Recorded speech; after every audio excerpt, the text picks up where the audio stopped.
Are you a person that experienced some big feelings while watching a movie about a character that had big feelings? If so, then you're going to want to watch and check out the rest of this video, which is reviewing Pixar slash Disney's latest feature film, Turning Red, featuring my friend Jen Hurler.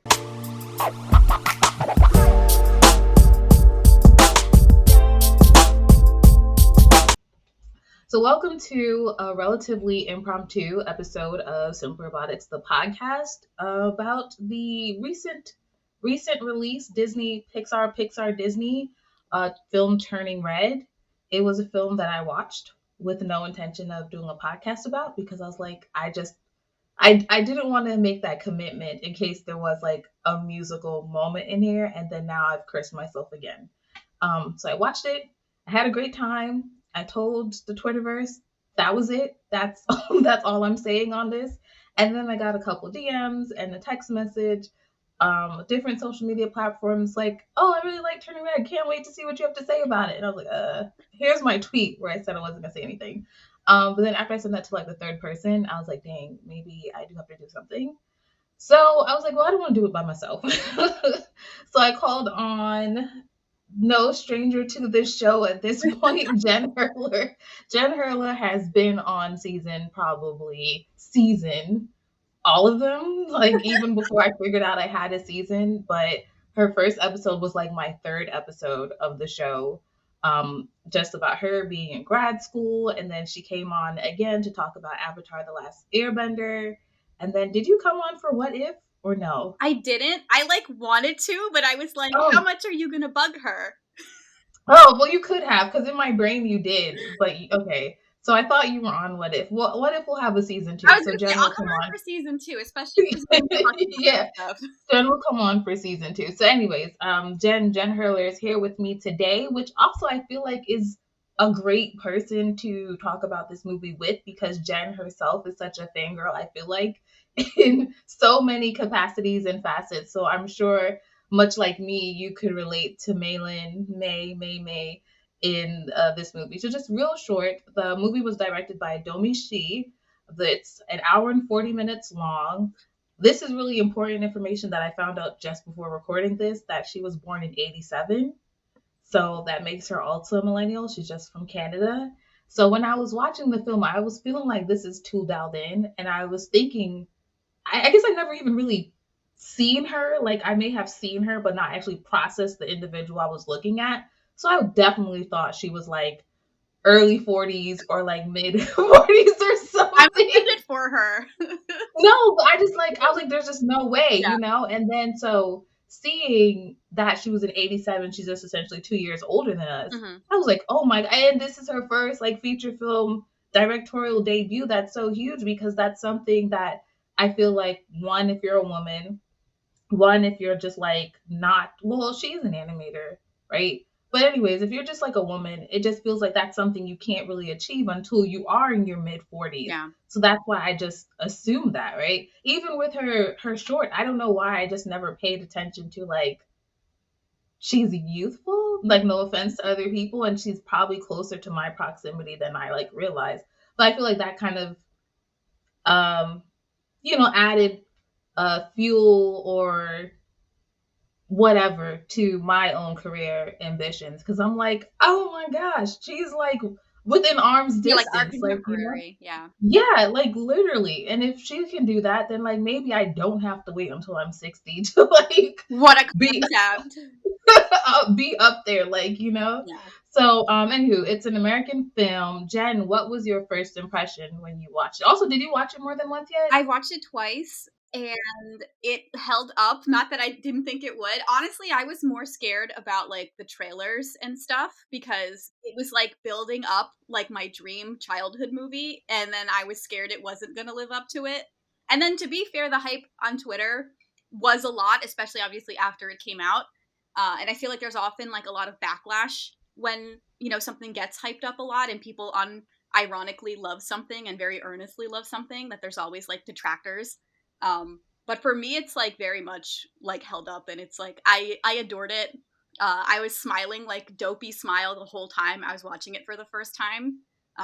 Yeah, I related to it so much, and it was like it's such a gift to have that. Yeah, to have like a film directed by someone close to our age, and that felt like it was really her film. Um, like it wasn't like a film by committee. It wasn't some like 50-year-old white dude who is talking about being a dad, something like, not that, there's just a relatable, but like this was like so focused, and because it was so focused, it's like the more, I don't know, like Bong Joon-ho once said something about like, the universal is like the most relatable, like something along those lines. And it's like, this is so it for me. Yeah, I feel like when I first watched it, I watched it with my cousins who, so it's like three millennials and a Gen Z. Like that's even the name of one of our group chats. And the Gen Z cousin, like she felt not so distant or removed from the movie because she saw us going through all the things. So it was for her just pretty entertaining seeing it like on a screen. But I remember like Monday coming back to work and I was like, yeah, I saw Turning Red. And they were like, oh, how was it? And if you think about it, these are all people that like they were starting their careers on like the first Toy Story or something like that. Like, these are people who were like in college when Who Framed Roger Rabbit came out, right? So just to give some proximity to like the age difference. So I'm here like, well, it's about a girl who was 13 in 2002. And like my mind exploded because I was like, I was 13 in 2002. And I'm here like, yes, I was that obsessed of like Backstreet Boys and like B2K and like watching TRL and all these music video shows and like, the I don't think I was obsessively drawing Mhm. them in particular, but I also had like a little sketchbook that like I kept to myself with like my writings and whatever. And I was the one that had the posters, like the pop culture. And then there's Pop, two, because there's like favorite. pop culture and then there's like urban culture. So I had the diaspora of like pop people all on my bedroom wall. So I was like, yes, I am completely here for this. Mhm. But they were like, I'm so happy like you enjoyed it. And I was just like, no, my mind was going through so many things because now we're like, when we were growing up, we were so used to seeing movies, I guess, about like the 70s and the 80s. And then now we're going to start seeing movies about like the 2000s. Yeah. And we can be like, well, we were alive for that actually. Yeah. And like, that's not accurate or whatever. Like, you know how some stores, they're bringing back like velour tracksuits and you're like, what are you doing? Yeah. It's like, But also, I want a pair because I miss that. those were comfy, and yeah. Yeah, yeah. So there's like some of that going on. Like we have now aged to the point where we're telling our own Yeah, stories we're and like our the own subject matter. experiences. Yeah. I'm sorry? No, I said we're the subject matter. Yeah, and it's just like I wasn't ready for that. So I feel like I was having so many moments watching the film and after. But yeah, watching it the second time, which was just literally this morning, Mhm. um, I felt so good. Like there's a future episode coming out where I talk more in depth about me watching Akira for the first time, which I was texting you watching Akira because but I feel like this was a much better way to start off a weekend morning than Akira. I wish like you had filmed yourself watching it, because I would watch the hell out of that. Like, It was very like no, this can't be right. And it's like, you know what? I'm starting my morning over. That's it. so good. But yeah, so the plot, like, oh no, I want you to actually, because you're like Jen Hurler, animation complex. Girl. Can you tell people who may not have checked it out yet, may have missed the trailer for some reason, one way or another, just the plot simply of Turning Red? Yeah, I mean, I want to say it's a classic coming of age story, but considering the number of like girl centered coming of age stories we've had is like -3, I'm like, might be a little hard for some people to imagine. Um, but it's about this girl who discovers that her family has a gift slash curse, that when she kind of loses control of her emotions, she turns into a red panda. And this is all kind of, lining up with puberty, bit of an allegory. And it's about her having to kind of understand herself and her emotions and who she wants to be compared to who her family wants her to stay as and who her family expects her to be. Um, and yeah, without like giving away big plot moments and whatnot, it's like her coming into her own and finding the support of her friends, to kind of stand up to her parents a little bit and like find her own footing. I feel like that's like the broadest I can give you without No, like that is ruining great. stuff. And I will say that's as much of the non-spoiler talk that's gonna happen. Yeah. So after like this is the moment now we're gonna start talking about spoiler stuff. How'd you feel about any not any, but all of the characters and if any characters really stood out to you besides May? I mean, Abby, obviously. She's like the cutest little like gremlin child. Like, oh, I loved her so much. I mean, part of it, I was obviously like her expressions, like, and just all the expressions here. I know we'll like probably talk about that like more specifically, but but it was just like the way that the characters in this film emoted, you know, they harken back to so many like classic anime and just like classic like manga panels and whatnot, and like certain the way that the mouth shapes were and whatnot. And like her, they just clearly pushed even more than the other three. I guess May as well was, you know, she was pushed a lot. Um, but like Abby stood out for me just because she was so straightforward and so like honest. Like I never thought I'd hear you know, at one point they're talking about like, oh, my mom called it stripper music, and she's like, what's wrong with that? And I was like, bless this child. Like she's and like yeah, they were talking about a boy and they were like, oh, he's so sexy, and he's like just like this trash like little human child, you know. And yeah, and he, you know, he had like the dark like under eye bags, and I don't know, it's so funny. Like it was just so relatable. But she stood out. I mean, all of them were just so cute because they were all like, I feel like they're all like facets of like of, of everybody. Um, you know, and it was just like the friend group is always so key in these coming of age films. And it usually is a group of four.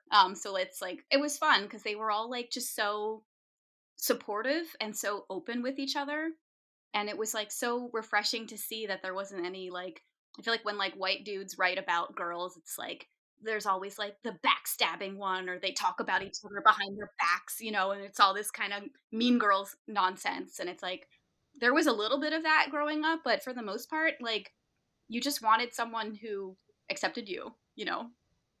Yeah.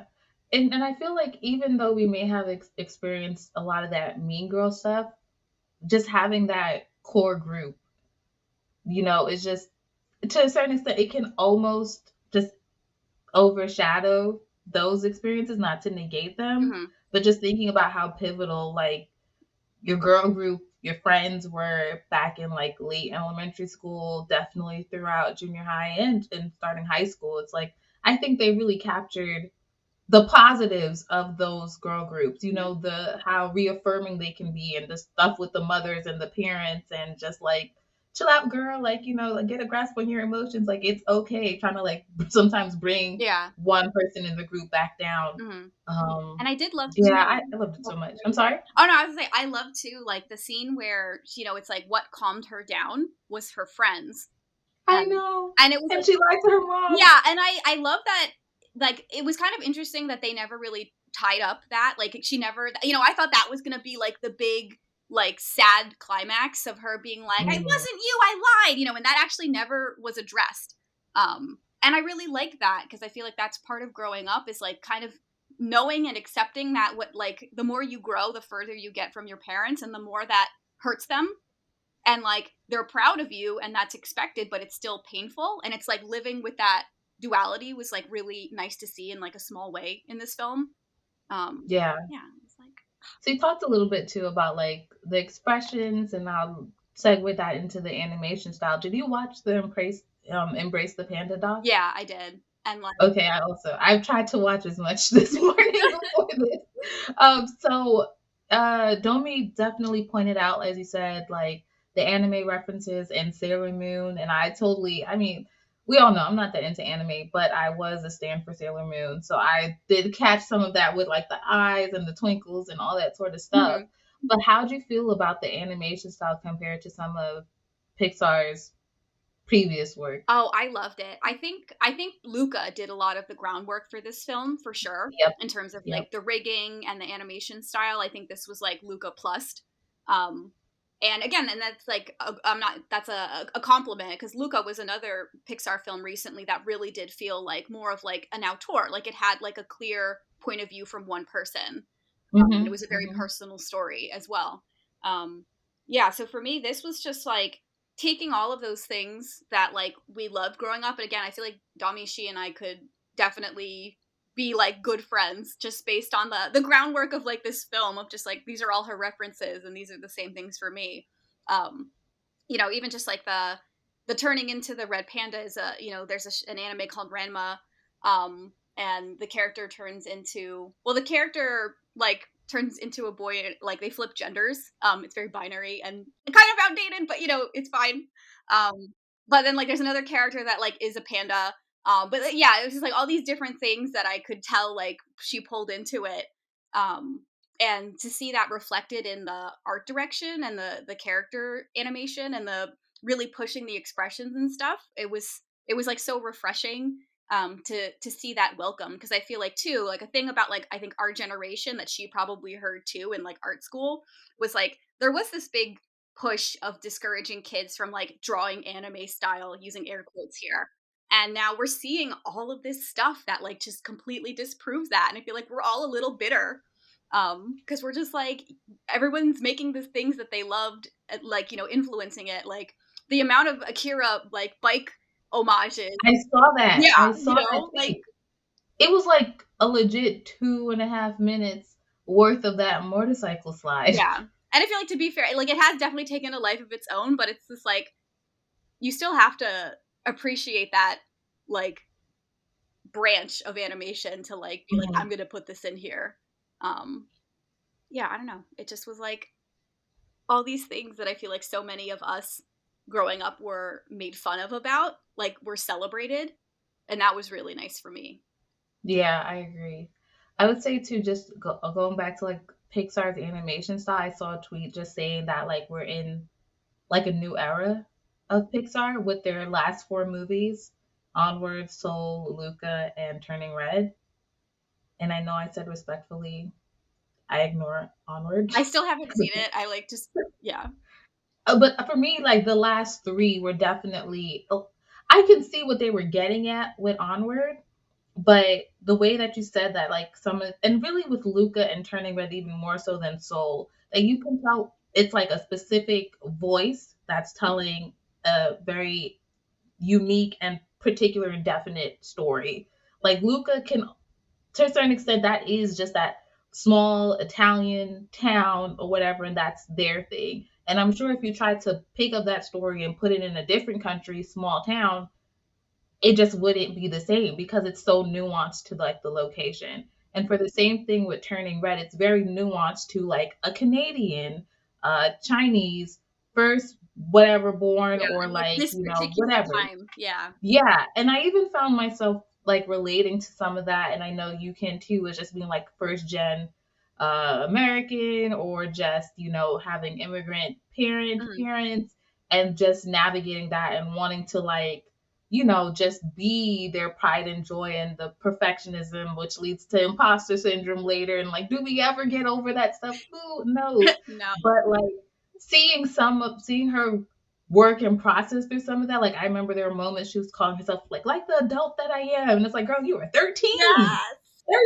13. Not even like 17, teenager being adult. She's like, okay, I'm a teen now. Time Yeah. to take on my Oh responsibilities. my God, stop. It reminds me, I remember seeing like a tweet or something about the Little Mermaid, and it's like, you've become an actual adult when you like agree with the dad. Because like there's a line in that where she's just like, Daddy, I'm 16, or she's like, I'm an adult, and he's just like, bitch. And I'm like, bitch. Like, I used to be like Team Ariel, like, go for it, live your dreams, and now I'm like, you're 16, sweetie. Like, Yeah. yeah. Yeah. So I want to talk too about just like the visual style of Turning Red, because it's so, at moments it reminds me of like Lisa Frank. I feel like it doesn't always go there, but I feel like it's definitely like cohesive of that. And there was just this moment where like May, I think she had just turned, or she's about to turn into the panda, and they show like her eyeball and the iris, and I was just looking at like the brushstrokes and the texture of the color of it, and I was like, that's so satisfying because so often I feel like back in art school we were trying to achieve that whole natural looking like eye texture to be like very technical for this moment, but seeing how they went after it with such a more like raw, brush strokey appeal and not some sort of very soft, blended, smoothed out gradient for me was just very satisfying. I was like, I could appreciate that one frame. Mhm. No, I totally Yeah. agree. I think it's nice again, like with Luca and turning red, like to see like the shift, because I feel like there was a point where some of the Pixar films were like there are shots in um The Good Dinosaur where not in if you take out the characters, there's some like establishing shots, some environmental like cutaways that just look like a photo sometimes. Like Mm-hmm. Katana like lighting and render like that combo is like so legit for like photo real. Um and I feel like that carried on a little bit even through Soul, where like the characters were a little more caricatured, but like Queens was like felt very like real and realistic. And then you get these softer characters and these like rounded worlds, and like yeah, the color palette was everything just was like a little bit more cartoony, Mm-hmm. but still grounded, and like it was so refreshing. Yeah, and the Yeah. colors in this, it's like I haven't cared about getting like an art book in a while, to be honest, and this one I'm I like, was well, just thinking that yeah, literally as you're talking. yeah, I like was like, this is gonna be the art book. yeah, I'm kind of like I don't even know what my last art book is that I've bought, because I just like kind of stopped for a while, and now I'm like I really want this one because I want to see like the color scripts for this. Yeah, and surprisingly, they did release, wasn't it like free online, the Encanto Yeah, a couple of them art book? were. And I just wasn't that interested in it. And I can still appreciate and respect the movie for what it was, but this movie just really felt like it, and I'm like, I want more of this.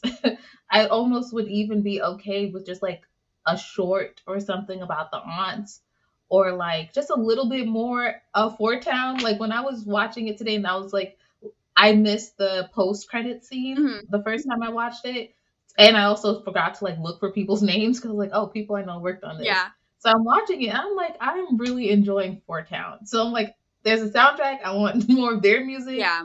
I want I feel like yeah, it's the just artwork. silly not to like do more, but yeah, who knows? Like, Who knows? yeah, it's Who just knows? We because need more. yeah, just because the director gets it doesn't mean everyone above her gets it. Yeah. So how do you feel about the story execution overall, especially with you being a writer? No, I honestly like have no notes in terms of like the story. Again, I liked that like yeah, the one thing I really caught was like they never really addressed um that like moment, that like lie she told her mom. And I feel like that's a thing that like cinema sins would like ding, kind of shit, but it's like no, like that was great and that's so accurate. um I know Domishi like co-wrote it, I believe. um I think that must help a lot. I don't know. She's a story artist, so I assume she probably like boarded or did maybe like some storybook moments, or like I don't know how much of it she actually boarded too. But for me with animation, like I cannot tell you how much I wish more like people like wrote the same thing and boarded a bit too. Like I always remember when we went to that actually I don't know if you were at that same one as me, but like when Nora Twomey was like bringing the breadwinner around. um yeah, and she talked about how they had like one person storyboarded the entire film for the first pass, and how like even just something like that is like so crucial to like again there being a consistent point of view. Um and how much that gets lost in a big studio where it's like you have several artists touching the same sequence, over so much time, and so much gets lost, and it felt like this like she if it just has such a clear point of view. It just feels like I don't know how many drafts, how many passes, how many reels they went through, but it just feels like they like had those bones so solidly from a very early point, and then they just kept refining it, and like yeah, I don't know, it's crazy. Yeah, they said they went through 6 reels. Okay, that's not bad. Yeah, well, I don't know how much is normal, I feel like but I feel like the at least like when we were at Blue Sky, I feel like the goal was like every like 3 months, 4 months you try to get a reel. yeah, yeah. Which like how many times did it actually happen is a whole other.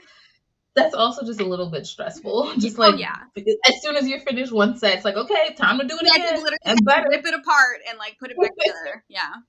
Yeah, I feel. Oh wait, no. My follow up question was just like, you know how Pixar has that very like known about story structure in terms of like in the beginning there was this and then this happened and then this Yeah. happened and right. So how did you feel about or were you as aware of that as you're watching it, or were you able to step back? No, I was like totally immersed in this because again, I think it is like the one of the few times that I've been able to like so closely relate to characters that I just like lost myself in it a bit. Which like yeah, it doesn't happen. Like growing up, all of my favorite characters were boys and I remember like always feeling like boys have more fun because all of my favorite characters that went on all the fun adventures were boys.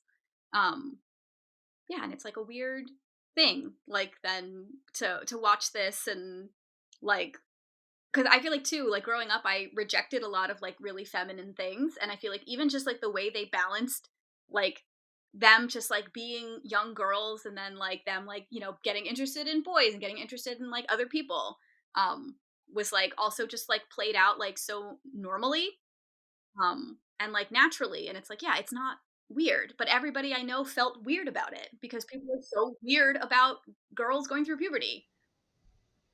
Yeah. Um, yeah, I agree with you too. Like just being so immersed in it that like enough of the feature films that I end up reviewing, I feel like it's so clear when you're like getting into the different acts of the movie and like, okay, well this is gonna be the moment and then everything is going to then, the main character is gonna have their whatever their realization, they're going to change their ways or they're going to like finally overcome whatever adversity it is so that they can get what they want. I feel like that has always stood out so much more to me, probably because of some of that disconnect. And I'm like, I try to watch things sometimes just for like actual enjoyment and sometimes to be more objective. But yeah, I had turned off the objective brain for this because I was like, again, I was like, I'm tired of musicals or whatever. I'm just gonna try this. This is my last try. And I was like, oh, this was great. This was fun. And like the music was there as an aid, but it wasn't being like, sung to me and I'm Mhm. forced to sing along now or whatever. And Yeah. I am so I happy. think too, like watching this, I didn't know how big the stakes were gonna get too. So there were times where I'd be like, not even like analyzing, but just like, oh, like, are they gonna find out? Like when they started taking more risks at school with like showing the panda off, I was like, okay, well they have flip phones, but they still have cameras. Where it was like, is this gonna be a thing? Like, how much are people gonna know? Is that gonna be a huge plot point? Um, Yeah. like I feel like sometimes these movies can like take just the most bizarre turns in like the later second act and third act. Um, and yeah, there were so many moments where I just was like, I don't know exactly. Like I think I know where they're gonna go with this. Where I was like not even sure if they were ever gonna get to the concert. Right. Like little stuff Right. like that where I was like, oh, is this gonna happen? And I found I just was like sitting back and just like letting it happen instead of like trying to like piece it together myself. Like it just was like more casually like, oh man, are they going to get to the concert? Like instead of like, well, they set this up and then like this, it would make sense if this paid off, but then like also they could be like a twist, whatever. Like none of that was happening. Um, Do you want to take us through some of your memorable moments?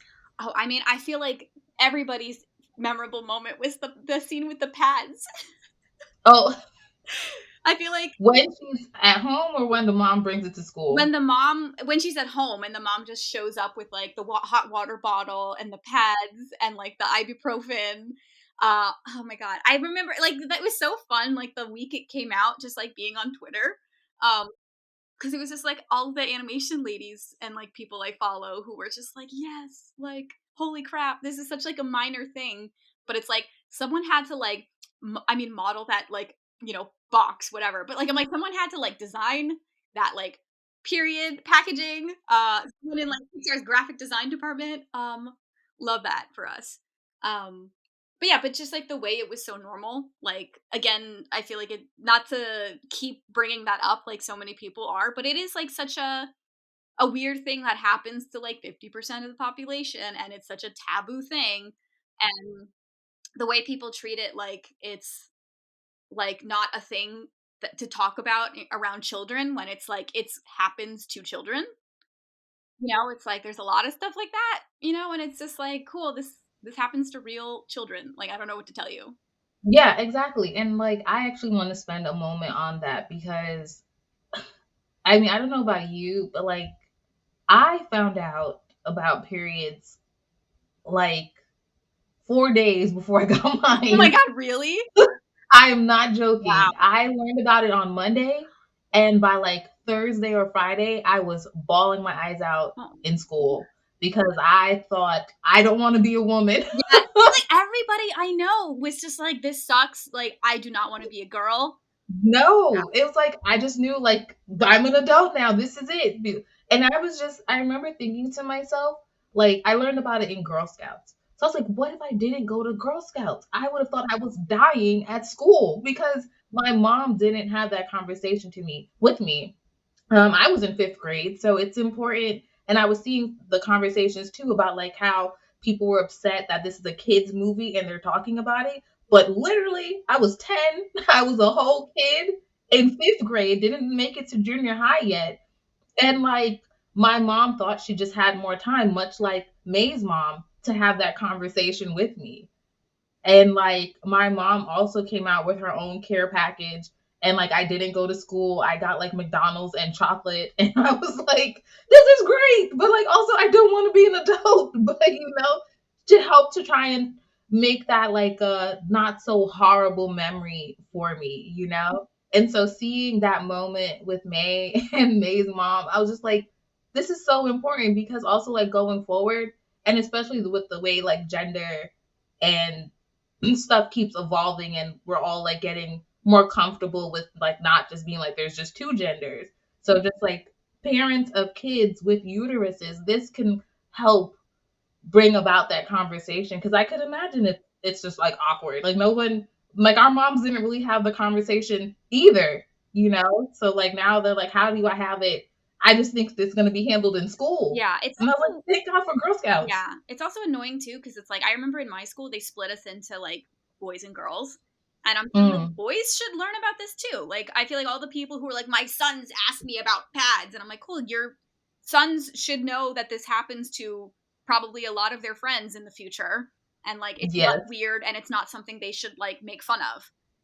Right, because if boys can be educated on that, Yeah, then they wouldn't be lame if a girl like bleeds through her whatever yeah, at school, and now it's like it's already too much for the girl. yeah. Like amount of times I would have turned into a freaking panda. Yeah, accidentally. Oh my god. I would've, like, leveled my school. Yeah, I think Right. for me, it was awkward too because I went to Catholic school, I see. which, like, I'm not Catholic anymore, and I frankly kind of resent that experience for me personally, because it made me so weird about, like, sex and, like, my sexuality and, like, gender and whatnot. Um, and part of it was like, I learned my sex ed was it was like abstinence only, and then it was also like, very like technical, like like none of the emotional stuff was in there. So the period, like, it just sounded like this thing that I'm like, that can't happen to a human. Like, you're just walking and then just like blood comes out of you, and like, I'm like, that's a joke. And you don't die, and Yeah, you're supposed to just continue on. yeah, like normal. And then I remember I like kind of not lucked out, like, but it happened to one of my friends. Like, she got it at school, and it like leaked through, like, she was sitting and then it leaked through her skirt, her uniform. And she was like way more level headed than the rest of us. She like called the teacher over, who was a woman, and she like whispered it and told her. And then it was thankfully like the end of the day. And then everybody, like, she dismissed everybody and like made all the boys leave, which was smart for that moment. And then a couple of us stayed behind because like we like wanted to make sure she was okay. And then like they explained what happened, and then like we kind of tied a sweater around her and whatever. And I remember going home and asking my mom like what happened to her, Yeah. and being like, what? Like, this is gonna happen to me, and just like the horror. And I just remember when Yeah. I got it was like I was so upset, like, it's so upsetting. And I remember, like, in the future, I had another friend who she got it, and I was a couple years older. And same thing, where she's just like, I don't want to be a girl. Like, I don't want to be an adult. It was all this. And I'm like, I totally get it. And there's like nothing for us to, there was like nothing for us to cling on to, like, hope in terms of like becoming a woman. Like, there just wasn't stuff available to be like, well, like, look at this character, or look at this story. And like, yeah. And I'm like, I get why so many of my friends were like, I don't want to be a girl anymore.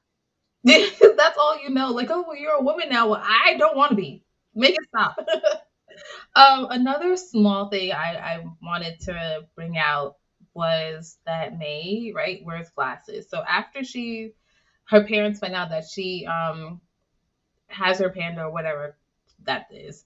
And they take everything out of her room and she's like on the mattress on the floor and she hands her dad her glasses and then she lays down. And I was like, oh, I also feel seen on another level because there's some nuanced things that we've talked about in animation, like for instance, women wearing heeled shoes. They should take off their shoes when they start running. You know, we saw that in Kanto actually.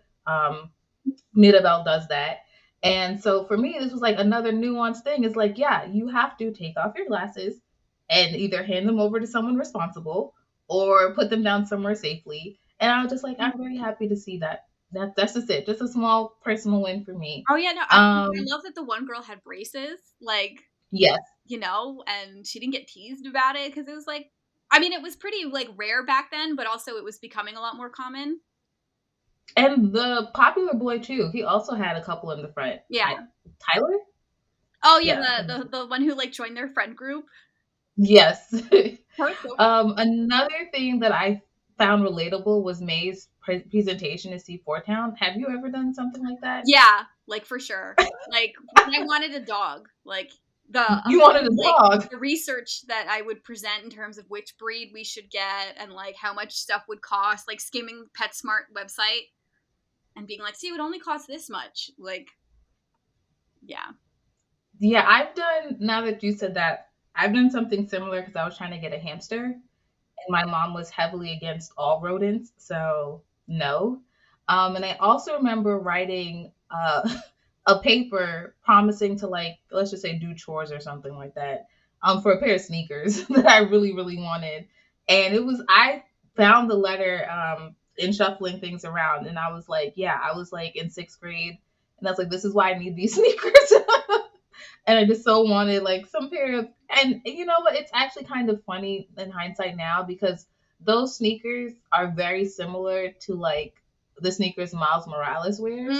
But I had no knowledge or awareness of Miles Morales in sixth grade. Yeah. But I really, really wanted those, and I got them. I think just because of the effort I put in. I don't know how much my mom believed I was gonna do this stuff. Yeah. But I was like really trying to sell it to her. That's so cute. Yeah. So some just random things I wanted to point out as well is that like at around the 38 to 40-minute mark, May's grandmother calls because she's in Florida and she caught wind that like May's been out here in her panda body acting crazy. And she's like, I'm coming up to Toronto and I'm shutting this thing down. Because your mom can't do it by herself. So I did not realize that grandma had a scar on her eyebrow literally until like after the failed ritual where the mom and everyone's in the panda spirit world and mom's like, I hurt her. And I was like, huh? I was like, what? I was like, how did I make it so far into the movie? Grandma's face was there. Rewatching it today, I'm like, look at all the moments you can see this scar. Yeah. And I was completely oblivious to it until like the last like 20 minutes of the movie. Oh my gosh, Monique. I don't know. So I was like, wow. So also what I noticed in the second watch was just that at the concert everyone's using like disposable cameras. Mm-hmm. And I really love that because I was thinking of getting one just for kicks and giggles. Yeah. And, you know, I don't even know where you get them developed anymore. Like, do you mail it or something? I don't know. CVS is maybe some CVSs still do it, but yeah. Something. But that was pretty much it for me. Do you have any other final things? Going off of what you were saying about like the grandma, like the sound that came out of my body when the grandma called and then the husband picked up the phone and then he's like, oh, your mom called, and then May's mom was just like, I'm not here, I was like for me, like that generational lack of self-awareness like destroyed me because you know, like my mom is the same way with her mom. My mom is like, oh, her mom calls and she's just like, oh, I don't want to talk to her now. I'll call her later. And then my dad has to be like, bitch, you need to call your mom. But then of course with me, it's like she does not see that, like, you know, that same thing. And because she's like, well, how could you feel that way about me? It's me, you know. And it's like we're all a little, you know, like head blind to ourselves, I guess. But yeah, that part had me shrieking because that was like my family in a nutshell. Um, oh my god, like I still like that part just kills me. But like that's my own problem with my mom. Like that's like the thing right now, I guess, with like Disney Pixar. It's just like all this family drama, like with Coco and Kanto and this and even Luca again. It's like it's all this like family growing pains. Yeah, and I appreciate it. Again, like I said, I think, adults, parents can really use it to open conversations with their kids if they're able to see it like that. And for kids, it's just really, I mean, I did love my princess movies and like the animal sing along movies of like, the 90s and whatever before that, all that's, you know, classic Disney stuff. But I mean, I feel like all this stuff needs to happen, and they occupy an appropriate space in entertainment, which is just kind of giving back some like information and education and stuff like that. So you can have your magic, you can have your fun, but like if I think about, I guess to say poorly, like the negative impacts of like the Disney princess Yeah, syndrome, how that could impact or has impacted our generation with like dating and love and yeah, expectations and stuff like that. It's nice to have a shift away from that to give to children growing up now. yeah. Like for me, I always remember, like at Blue Sky, I remember like Donnie one time asked me, um, one of the story leads, he was like, "Oh, like what are some of your favorite movies and shows like that? There was a female protagonist, like not like a side character, you know, like what were your favorites growing up?" And I remember just like glitching out, because I couldn't think of any that were like the main protagonist. There were a couple, like Wild Thornberries was a big one for me, Mm-hmm. as told by Ginger, um, and then it was like Ghibli.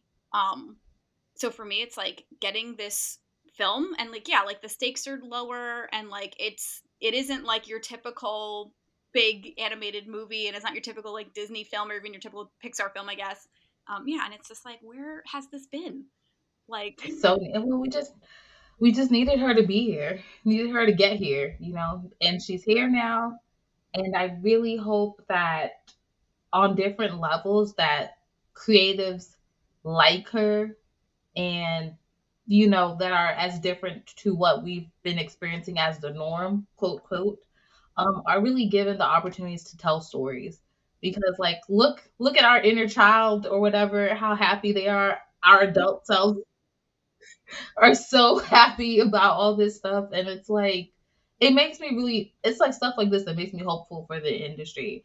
And it's also important to say that the leadership team was all women, so that was very impressive. They had, a little sprinkle of like sexuality diversity in there, a little bit of racial diversity, some, parents, some not parents, some expecting, like everyone at kind of different points in their womanhood journey, if you will. So that was pretty cool. And I aspire to be on similar productions to that. I also really want to experience like a predominantly Black production just for myself. That's my intersection. So I'm this is like gave me a little bit of hope.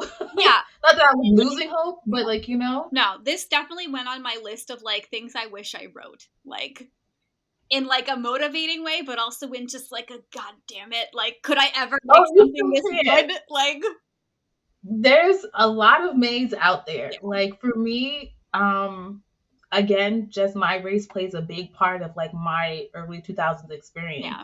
So I was very dialed into like the urban culture, Mhm. which was just the equivalent of whatever Britney Spears and Christina Aguilera was doing. I love them too, but there were also the Black versions of them Mhm. that were, if not maybe better. Yeah. or comparable to say the least, Yeah. doing their stuff. So Mhm. like Yeah. I would love to see a black version of Turning Red because that would just drive me more insane. Yeah, no, for sure. I mean, for me, it was interesting because I grew up in a town that was pretty much like half white, half Asian. Um, and then it was like, I mean, obviously I don't look Latino, but like, and then there were a couple of us in there and a couple of like brown and black people, like non-Asian. Um, yeah, and it was like for me, it was like my main friend group at this age were like all Asian girls. So for me, it was like I had gotten that early exposure to like a lot of like that stuff that she drew from. And like yeah, like my exposure to like anime and manga like came from these kids whose like families would send them stuff from abroad or like they'd go to Chinatown in New York City. Um, and so for me it was like, oh, like I wouldn't have even have related to this as much if I hadn't like lived where I lived in particular. Exactly, Yeah. exactly. And I think what in just comparing your experience to mine is that like in my elementary school, I was in a more diverse neighborhood. Had I continued with the junior high in that neighborhood, I would have been exposed to anime and manga maybe differently, which could have led to me embrace it a bit more beyond Pokemon and like Sailor Moon because and Digimon, that was my threshold. And I was like, I'm good, those three. But my junior high experience was in a predominantly black neighborhood, black school, so I said before that was its own culture shock. And then to go back to high school in like another eclectic area and being around everyone again. And if not, that's when I got more exposed in high school to like what the Spanish kids were into. So I'm learning about Aventura and like, the bachata and like everyone's in love with like this group and they won't stop singing their songs and like taking over our high school. It was like the different clusters. There was like, yes, the Spanish kids had their stuff. I don't know what the Asian kids were listening to. And then the black kids were all like 50 Cent and Beyonce. And then it was like whoever Paramore also was like heavy.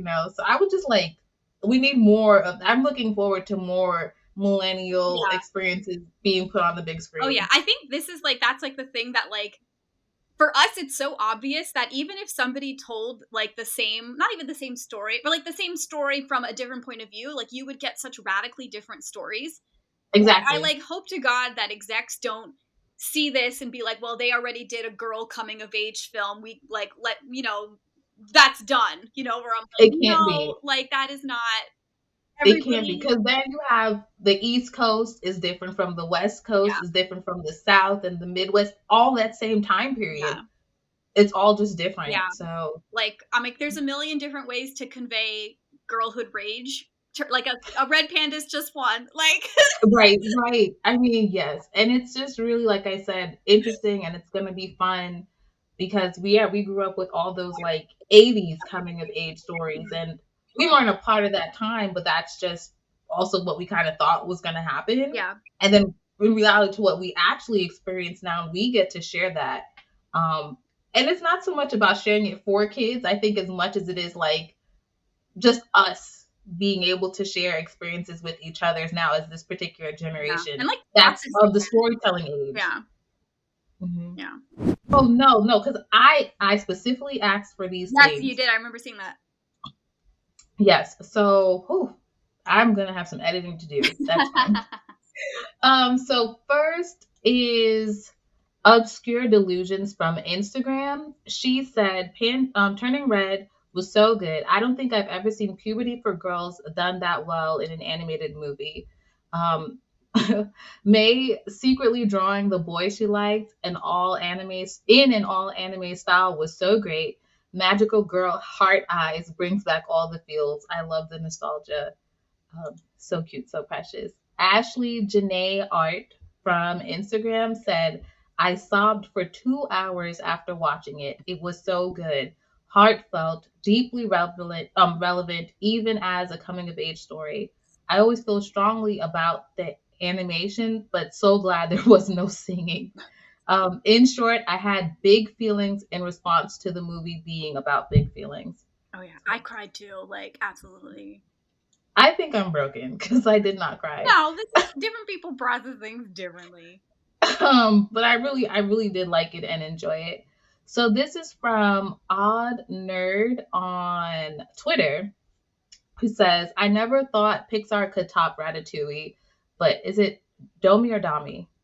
I think it's Domi. Domi. But Domi, she and her team just rewrote the game with Turning Red. Animation, cinematography, art direction, lighting, camera work, all at the top of Pixar games, but the head and heart of this movie are unsurpassed. 10 out of 10. It's a thread.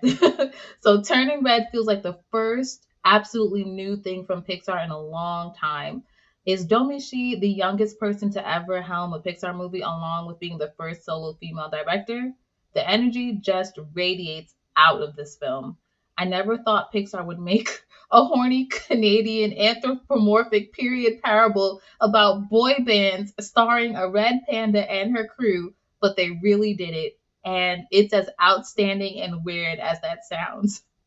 The lighting and animation are both a revelation. Pixar gets a bad rap sometimes for being too naturalistic and samey with their style, both in design and animation, but not this time around.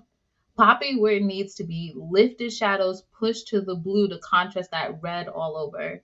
All of that is great, but its heart lies in the authenticity of the lead and her relationship to her friend group. This story couldn't have been made by anyone other than this director and her team, and for that, I applaud Pixar for making it possible. It's also stupid funny. There are some great lines, but it's not just with the dialogue either. It's got visual comedy in spades, like the best early Edgar Wright filmmaking. Ooh, so I'm just gonna take a little breather, let you digest that. I have one more thread. What do you feel about some of those things? That was like a beautiful thread. Like, Okay, so next, this is the last one. It is, I'm clicking the wrong things. It's another thread. So this is from Odera Igbokwe. And forgive me if I'm pronouncing anything incorrect.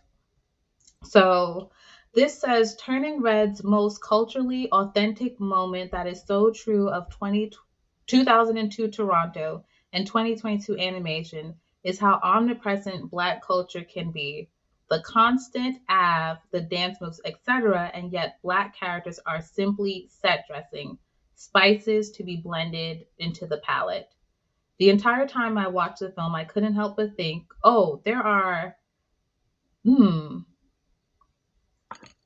there are many children who are put off by this movie, but for all the wrong reasons.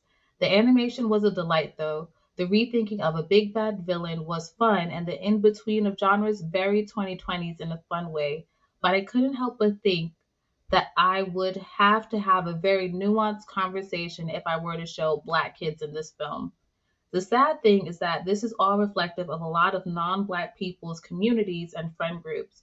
You can live in an incredibly diverse city, but Blackness is just a culture to be siphoned from as opposed to a communal soul that is created by actual living Black folks. I feel like the 90s and early 2000s were full of eye roll worthy tokenship, oh girl, snap, sassy black friend gestures and caricatures. But now the landscape is just, oh, that's internet slang. That's just stan language, which results in these gestures on non black creators and a specific erasure of black fleshed out characters with agency or even a few lines, especially from black women, girls, femmes, and even further if you add colorist casting into the mix.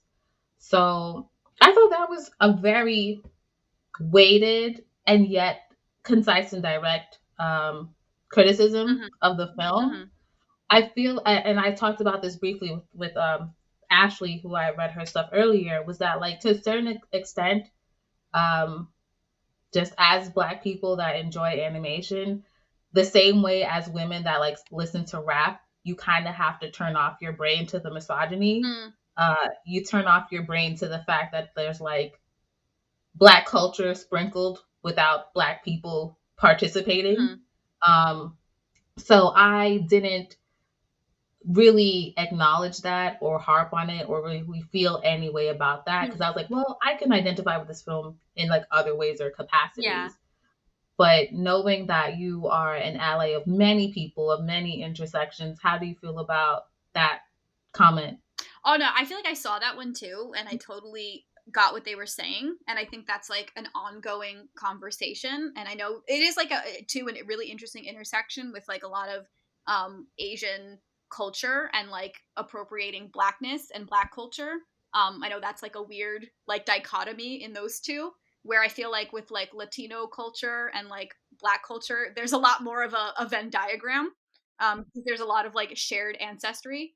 Um, yeah, I don't know. For me, it was interesting because it was like I again, it's like yeah, I lived in a diverse town, but there still weren't any black kids in my school until I went to high school. Like, so for me, it was one of those things where it was like, unfortunately, that does happen, even again in a diverse place. Um, and I kind of was like, I guess this was Domi's like story, and for me too, it's the kind of thing where I don't know. I kind of felt like there weren't really Latinos, or I don't know what Tyler was, um, and it was kind of like this was like her childhood, and I don't know like if she lived in like kind of a more like Chinatown part of Toronto, um that like it just wasn't something that she wanted to center on like a mostly Asian group of friends. And like yeah, I kind of feel like curious if like those conversations came up at all. Right, right. Yeah, but that is Yeah, I oh sorry.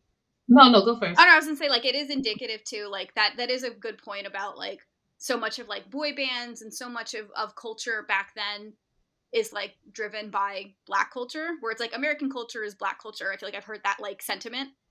Yeah. And it's like only recently are people like aware of that more. Like I don't know, where it's like it's always been true.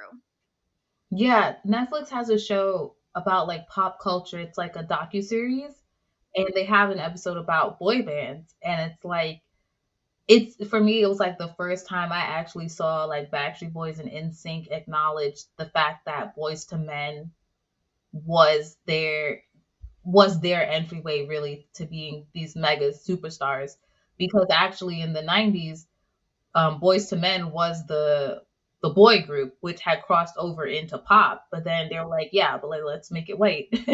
And then unfortunately the success of Backstreet Boys and NSYNC, also just because they were younger and it was more appropriate for teenage girls to like lust over them, um it just kind of ended Boys to Men's career, unfortunately. So we do look at and point to those two groups a lot, but a lot of people would not have even known, because we were also kids, that this was actually what opened the door for them. And then I guess also in the way that I probably didn't feel too bad about like the whole race thing was like there was a black kid in the group in Fort Town. So I was like, man, I guess that's enough for me. But as we've been saying, this feels really much like her story and not like trying to be so politically correct and making sure you appeal to everybody. And I also really don't feel like offended by it. Whereas, for instance, Over the Moon, I was really turned off by the rapping. Mm, I felt like it could have just been anything. yeah.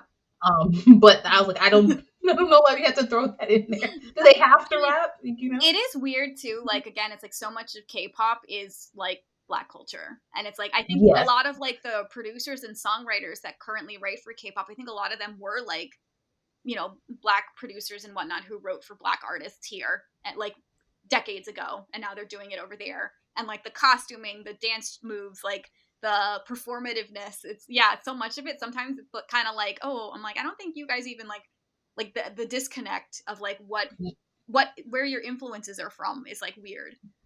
It is weird.